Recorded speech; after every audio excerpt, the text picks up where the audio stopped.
Ақылды әйел. Өмірімде талай жігіттің ақылды әйел алғысы келетінін естідім. Мен оларды дұрыстап ойлануға шақырар едім.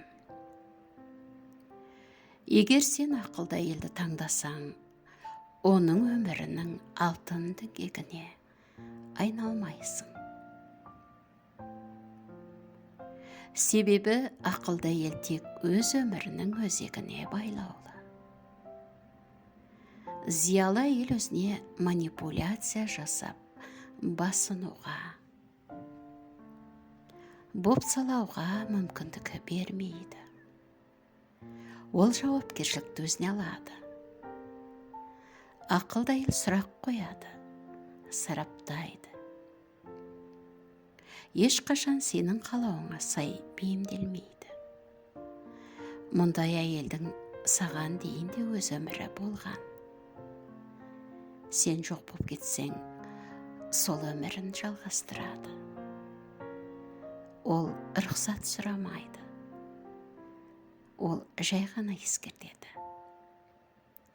Мұндай әйелдер жұптық өмірде соңынан ерсем деген көшбасшыны, құтқарға тиіс әке баланы іздемейді.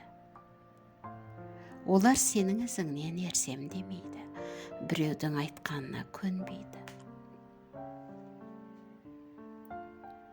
Олар қатар жүрсем дейді. Зорлық-зомбылықсыз өмір ерекше салтанат не артықшылық емес, өзінің құқы екенін жақсы біледі. Керек жерінде ашу, ыза, қуаныш пен қорқынышын білдіре алады. Себебі үрей оларды осал етпейтінін, ашу да еркекке айналдырмасын біледі. Бұл сезімнің бәрі олардың да пенде екенін ғана білдіреді. Бітті. Ақылды әйел еркін. Себебі сол азаттық үшін күрескен. Бірақ ол құрбан емес, ол аман қалды. Оны байлап ұстаймын деп дәмеленбе. Бәрібір кетіп тынады. Ақылды әйел өзінің қадірі сыртқы әлпетіндегі сұлулықта емесін біледі.